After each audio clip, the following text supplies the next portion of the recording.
Welcome ladies and gents, Chris Andre here. You can find me at BetBoxing on Twitter, or of course you can subscribe to the channel. Let's talk boxing. Let's talk about the fantastic display from SHAKUR STEVENSON against ROBSON CONCEICAO. When this fight was first announced, I was super excited because I felt that ROBSON CONCEICAO beat Oscar Valdez, and I felt he beat him comfortably. So to me, this was the real chess match in this weight category. You know, SHAKUR STEVENSON is very big at this weight category.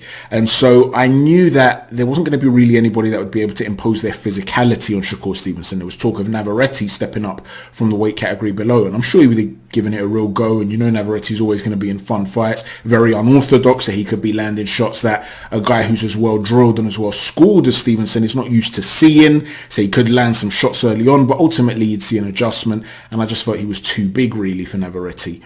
So for me, this was the fight that I really wanted to see him in. So when that fight fell through and he was asking on Twitter, I'm trying to make these fights, nobody wants to fight me, who shall I fight next? I actually tweeted him to say, how about ROBSON CONCEICAO? We all felt he beat Oscar Valdez. It'll be a great chess match. I know you don't need it because he hasn't got a belt, but listen, you don't want to leave the division and people be saying that, you know, there was always Robson there and you didn't take care of it. Next thing I know, and I'm not suggesting this happened because of me, of course, they're both top rank, but I'm just trying to say, next thing I know, the fight's being announced like not long afterwards. And I'm like, whoa, I really rate SHAKUR here. He's taking a big risk with little reward, because most people were saying, who's this ROBSON CONCEICAO dude, even though he's an Olympic gold medalist. So it was a real test on paper. Now, in the first round, they both came out and they were cagey. And they were very good defensively, both of them.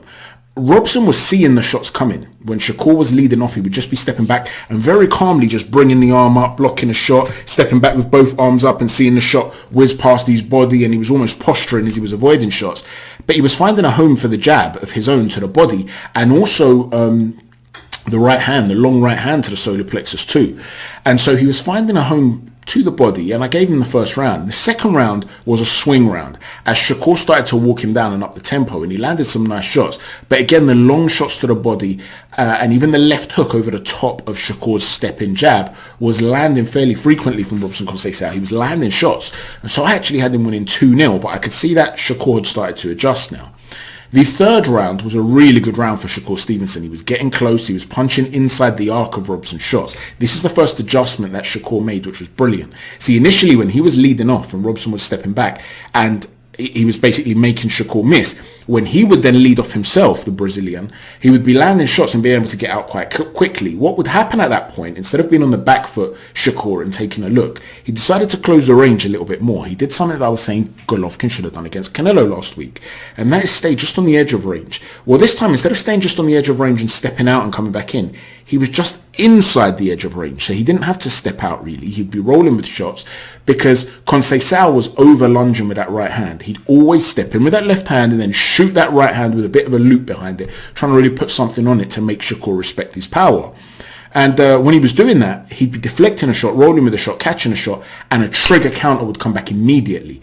And because CONCEICAO's so tall, and he'd have that loop on the shot as well, when he's landing that big looping shot and he's lunged forward, he's then got to reset and pull those long levers and that tall body back to come up again, upright position, to be able to either pull out of the pocket or to go again.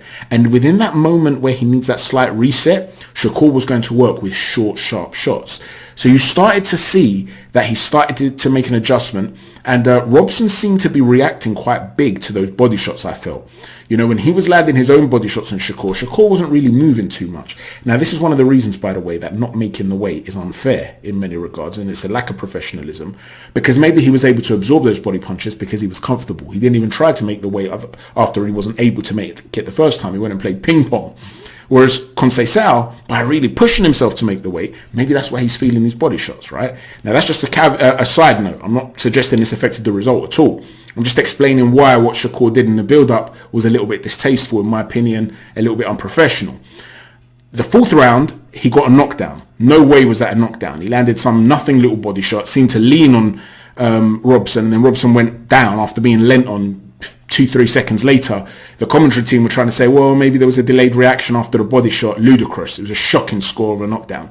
But SHAKUR would have won the round anyway, because Robson had continued to lunge. And you'd seen that SHAKUR now, by this point, had his distance control perfect. And his uppercut to the body, he started to bring in an uppercut to the body now. So it's not just backhands to the body, straight backhands, they're uppercuts to the body, showing you exactly how close he's coming into CONCEICAO.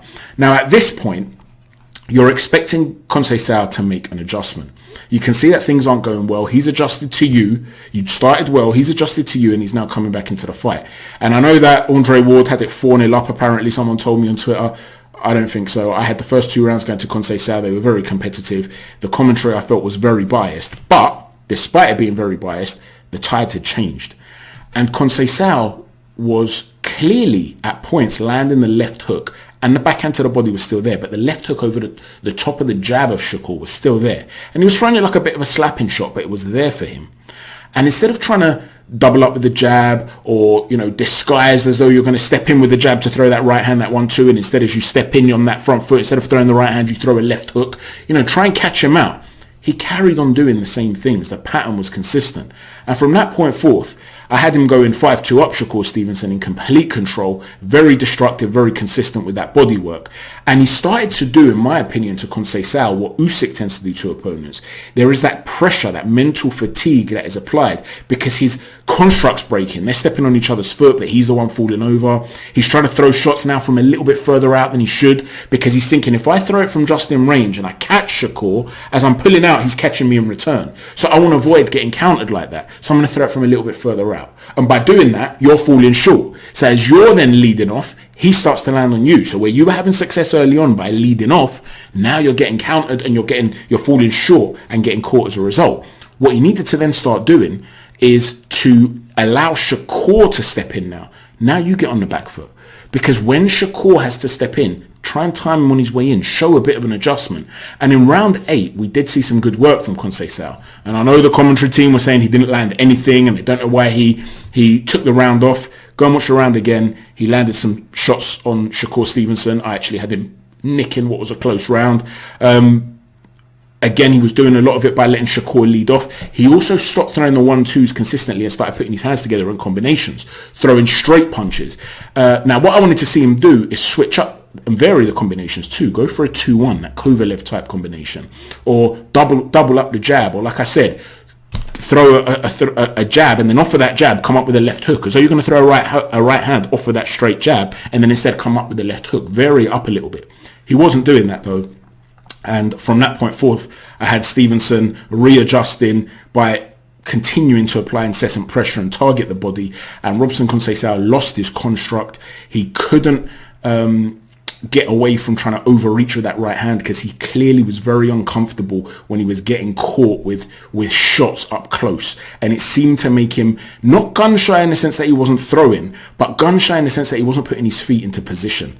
So Shakur Stevenson clearly, in my opinion, carries more pop in this weight category. He's getting credit for, he's just not a finisher. He didn't put his foot on the gas to be a finisher, in my opinion. I'm sure you guys heard that beep. That's something going on my microphone. It just seems to have died on me. So it's the laptop microphone. So I apologize if the sound's not great for the remainder of this video, but there isn't much left to say. Shakur Stevenson, in my opinion, might not be the best finisher. He didn't have the killer instinct really to go through the rounds, but he didn't need to. He was able to adjust to what Conceicao was doing. His ability to adjust put Conceicao in a position where he did not want to work, or he was unable to adjust. And what his corner were doing, obviously I don't understand Brazilian. I don't know if he was ignoring instruction or if they just weren't picking up on any adjustments he needed to make.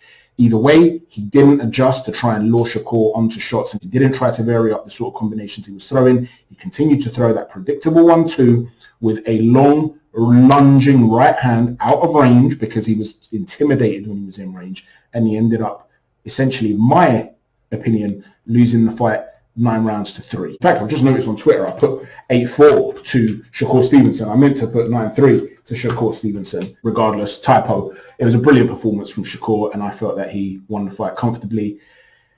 Let me know what you think. In terms of going forward, I'll quickly add this. From a stylistic perspective, when Robson Conceicao was putting his hands together, he had some success there. That's the sort of thing that Lomachenko could potentially do to Shakur and cause him a wealth of problems, not allowing him to reset. There is a caveat to that, though.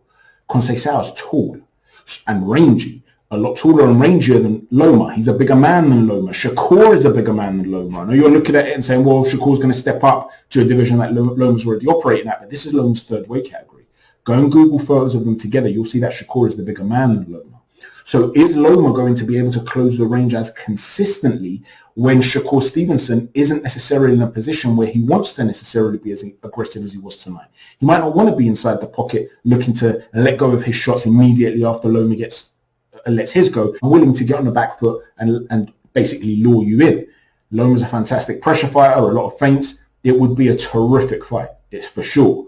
But the point is, I can envisage ways in which both of them cause the other one problems. Let me know what you think, ladies and gents. Thanks for watching. Chat to you soon. Take care. God bless.